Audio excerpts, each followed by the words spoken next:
Assalamualaikum warahmatullahi wabarakatuh. Saya Maria Fitriani, calon guru penggerak angkatan 11. Saya akan memaparkan hasil diskusi kelompok sebelumnya, yaitu ruang kolaborasi modul 1.4 tentang budaya positif. Nah, di sini ada 4 kasus. Yang pertama, yaitu kasus guru matematika dan wali kelas 8. Ibu Santi sakit sehingga tidak dapat masuk dan mengajar. Akhirnya dicarikan guru pengganti, Ibu Eni. Ibu Eni baru 2 tahun menjadi guru SMP. Beberapa murid perempuan Vivi dan Natali mengetahui hal ini dan mulai menggunakan kesempatan dan bersikap seenaknya, tertawa dan tidak mengindahkan kehadiran Ibu Eni. Ibu Eni mencoba menyapa Vivi dan Natali dengan ramah sambil mengingatkan mereka untuk tetap fokus pada pengerjaan tugas. Ayolah, tugasnya dikerjakan. Nanti ibu ditegur bapak kepala sekolah. Kalian tidak mengerjakan tugas. Tolong dibantu ibu ya. Namun Vivi dan Natali malah jadi tertawa. Ah ibu, santai saja bu, mereka tetap tidak mengerjakan tugas dan malah mengobrol. Keesokan harinya, Ibu Santi memanggil Vivi dan Natali serta menanyakan tentang laporan Ibu Eni. Ibu Santi menanyakan apakah mereka bersedia melakukan memperbaiki permasalahan yang ada. Vivi dan Natali sempat ragu-ragu dan membela diri, namun pada akhirnya mengatakan akan meminta maaf. Ibu Santi menanggapi bahwa tindakan itu boleh saja dilakukan bila mereka sungguh-sungguh ingin meminta maaf. Namun, Ibu Santi menanyakan kembali apa yang mereka bisa lakukan untuk menggantikan rasa tidak dihormati Ibu Santi. Baik Vivi maupun Natali mengakui bahwa perilaku mereka tidak sesuai dengan keyakinan kelas. Ibu Santi melanjutkan kembali apa yang akan mereka lakukan untuk memperbaiki kesalahan. Apakah ada gagasan? Setelah berpikir sejenak, Natali dan Vivi mengusulkan bagaimana kalau mereka mengadakan sebuah diskusi kelompok dengan teman-teman sekelasnya. Teman yang mereka pilih adalah penerapan keyakinan kelas, terutama tentang sikap saling menghormati dan bagaimana penerapannya di kehidupan sehari-hari di sekolah. Usulan kedua adalah mengirim email kepada Ibu Eni tentang gagasan mereka tersebut. Mereka pun memberitahu Ibu Eni bahwa mereka telah memberitahu kepala sekolah Pak Hasan bila lain waktu akan ketiadaan guru, maka mereka akan mengusulkan Ibu Eni sebagai guru pengganti. Nah, kasus dan peran Ibu Santi guru matematika dan wali kelas, Ibu Eni guru pengganti, Vivi dan Natali siswa yang melakukan kesalahan, Pak Hasan adalah kepala sekolah. Yang pertama, dalam kasus di atas, langkah-langkah restitusi apa saja yang sudah dijalankan oleh Ibu Santi? Yaitu validasi tindakan yang salah. Ibu Santi memanggil Vivi dan Natali serta menanyakan tentang laporan Ibu Eni. Ibu Santi menanyakan apakah mereka bersedia melakukan perbaikan permasalahan yang ada. Kemudian menstabilkan identitas, Ibu Santi menanggapi bahwa tindakan itu boleh saja dilakukan bila mereka sungguh-sungguh ingin minta maaf. Kemudian menanyakan keyakinan kelas, yaitu saling menghormati dan bagaimana penerapannya di kehidupan sehari-hari di sekolah. Menurut Anda, apakah restitusi yang diusulkan Vivi dan Natali sudah sesuai dengan pelanggaran yang telah dibuat? Apakah langkah-langkah restitusi yang telah diusulkan mereka? Langkah-langkah yang diusulkan mereka yaitu mengakui kesalahan dan meminta maaf. Kemudian yang kedua, membuat diskusi kelompok. Yang ketiga, mengirim email kepada Ibu Eni tentang gagasan mereka. Yang keempat, memberitahu kepala sekolah yaitu Pak Hasan bila lain waktu ketika ketiadaan guru mereka akan mengusulkan Ibu Eni sebagai guru pengganti. Dalam kasus di atas, posisi apakah yang telah diambil oleh Ibu Eni dalam menangani Vivi dan Natali? Jelaskan jawaban Anda. Yaitu bisa dapat membuat merasa bersalah sebagai teman dan pemantau. Jika Anda adalah Pak Hasan, bagaimana Anda menyikapi langkah yang ditempuh Ibu Santi? Sangat setuju dengan langkah yang diambil Ibu Santi dalam menyikapi perbuatan yang dilakukan oleh Vivi dan Natali karena langkahnya sudah sesuai. Kasus yang kedua, Sabrina hari itu bangun terlambat. Dia terburu-buru sampai sekolah. Dia pun akhirnya Sampai di gerbang sekolah, tapi baru menyadari kalau tidak menggunakan sepatu hitam seperti tertera di peraturan sekolah. Di depan pintu kelas, Bapak Lukman memperhatikan sepatu Sabrina yang berwarna coklat. Sabrina berusaha menjelaskan bahwa dia terburu-buru dan salah mengenakan sepatu. Pak Lukman menanyakan Sabrina apa peraturan sekolah tentang seragam warna sepatu. Sabrina menjawab sudah mengetahui sepatu warna hitam, namun terburu-buru dan salah mengenakan sepatu. Selain itu, tidak mungkin kembali karena rumahnya jauh sekali. Pak Lukman tetap bersikeras pada peraturan yang berlaku dan mengatakan, "Ya sudah, kamu sudah melanggar peraturan sekolah. Kamu salah, sudah terlambat, salah pula warna sepatunya. Segera buka sepatumu kalau tidak bisa mengenakan warna sepatu sesuai peraturan." Sabrina meminta maaf dan memohon kembali kepada Pak Lukman agar tetap dapat mengenakan sepatunya dan berjanji tidak akan mengulangi kesalahannya. Namun, Pak Lukman tidak mau tahu, kamu telah melanggar peraturan sekolah. Kalau tidak sanggup ambil sepatu di rumah atau diantarkan sepatu ke sekolah, ya sudah, kamu tidak bersepatu saja seharian di sekolah. Sekarang copot sepatumu dan silahkan belajar tanpa sepatu seharian. Sabrina pun dengan berat hati mencopot sepatunya dan memberikan pada Pak Lukman. Seharian tidak berani berkeliling sekolah karena malu dan lebih banyak berdiam diri di kelas tanpa alas sepatu. Nah, kasus 2 ini yaitu Sabrina siswa salah memakai sepatu dan terlambat, kemudian Pak Lukman adalah guru memantau. Dalam kasus di atas, sikap posisi apakah yang diambil oleh Pak Lukman? Jelaskan apakah indikatornya. Pak Lukman sebagai penghukum, yaitu indikatornya menggunakan hukuman verbal, nada suara tinggi dan menghardik.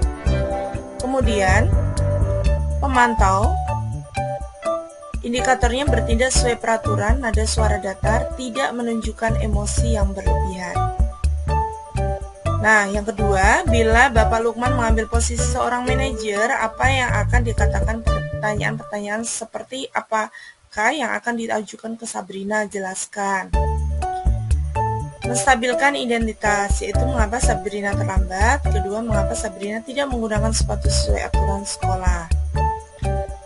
Validasi tindakan yang salah. Sabrina, pasti kamu punya alasan mengapa tidak menggunakan sepatu hitam. Sabrina, kamu nampak terburu-buru agar tidak terlambat ya. Yang ketiga, menanyakan keyakinan. Sabrina, kamu tahu keyakinan sekolah yang sudah disepakati? Menurut kamu, keyakinan apa yang telah kamu langgar? Apakah kamu bersedia memperbaikinya?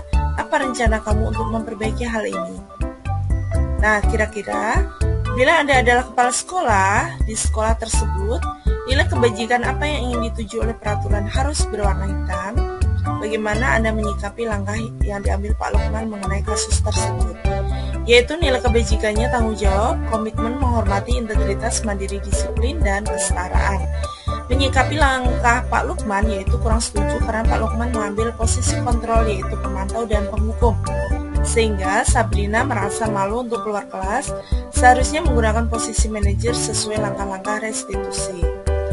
Kemudian kasus ketiga, Pak Dani sedang menjelaskan pelajaran bahasa Inggris di papan tulis, namun beliau memperhatikan Fajar malah tidur-tiduran dan tanpa acuh tak acuh pada pelajaran.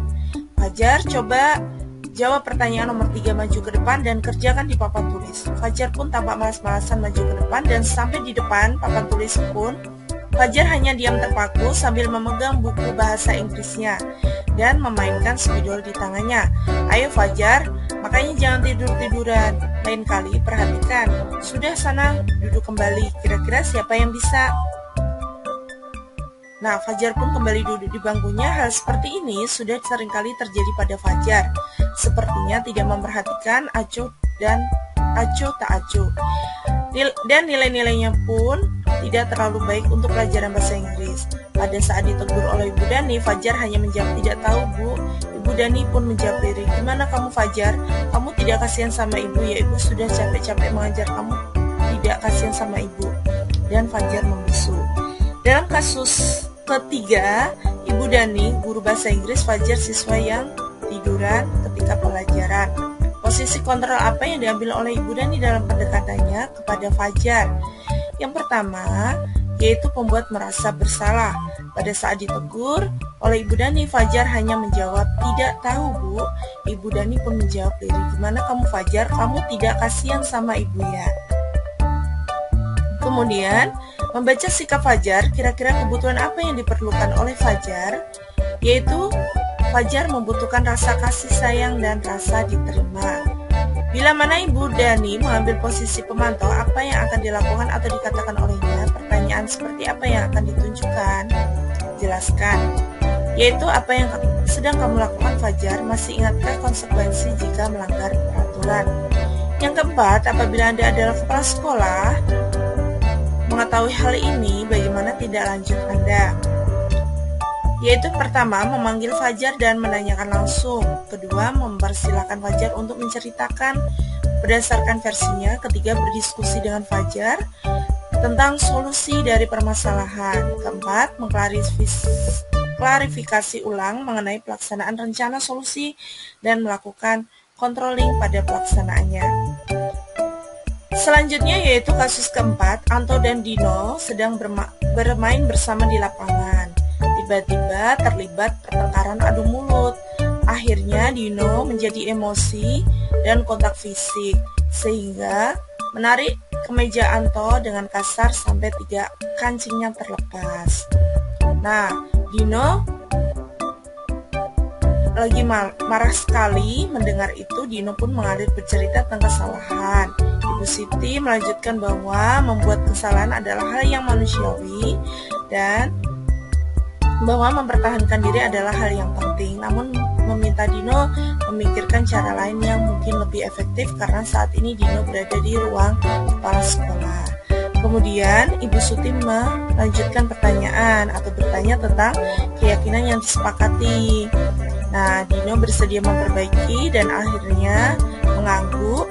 Kemudian Ibu Suti balik bertanya hal apa yang dilakukan Dino untuk memperbaiki. Anto menjawab, "Saya perlu kancing saya diperbaiki, Ibu. Ibu, saya akan sangat marah kalau melihat kancing baju saya copot." Ibu Suti pun kembali bertanya Dino, apakah yang akan dia lakukan untuk menggantikan 3 kancing Anto yang terlepas. Dino berpikir sejenak. Nah, akhirnya Ibu Suti menyarankan untuk menjahit dan akan disarankan untuk diajari Pak Irfan sebagai guru tata busana. Akhirnya Dino mengangguk, tanda menyetujui. Dino belajar menjahit untuk memperbaiki kemeja Anto. Terakhir, mereka, Dino dan Anto, pada jam pulang sekolah mereka sudah bercengkrama dan bersenda gurau. Nah, nama dan peran dalam kasus 4 ini yaitu Anto dan Dino siswa yang berkelahi, Bu Suti adalah guru piket. Posisi kontrol apa yang telah dipraktekkan oleh kepala sekolah Ibu Suti? Hal-hal apa yang saja dilakukan sehingga Anda berkesimpulan demikian? Posisi kontrol apa? Nah, ini kami berkesimpulan demikian karena Ibu Suti menanyakan keyakinan sekolah yang telah disepakati, kemudian meyakinkan Dino akan kesalahannya dan bersedia untuk memperbaiki serta mendiskusikan solusi agar kancing Anto yang lepas dapat diperbaiki. Selain manajer, posisi kontrol yang telah dipraktekkan oleh kepala sekolah Ibu Suti adalah teman. Kami berkesimpulan demikian karena Ibu Suti dengan sabar mendengar Dino bercerita. Kemudian dalam kasus tersebut, bagaimana Dino dikuatkan, bagaimana Anto dikuatkan. Kasus tersebut, Ibu Suti dengan cara mendengarkan Dino dengan sabar dan kekesalannya, mengatakan bahwa membuat kesalahan adalah hal yang manusiawi. Tetapi, mempertahankan diri adalah hal yang penting. Selain itu, Dino disarankan untuk belajar menjahit, untuk memperbaiki kancing Anto yang rusak. Anto dikuatkan oleh Ibu Suti dengan cara mempersilahkan Duduk untuk memperbaiki kesalahan Anto. Kira-kira nilai kebajikan apa yang dituju dalam kasus tersebut? Yaitu tanggung jawab karena Dino memperbaiki kancing Anto, kemudian saling hormat. Dino mendengar saran Ibu Suti. Terima kasih. Wassalamualaikum warahmatullahi wabarakatuh. Salam guru penggerak, tergerak, bergerak, dan menggerakkan.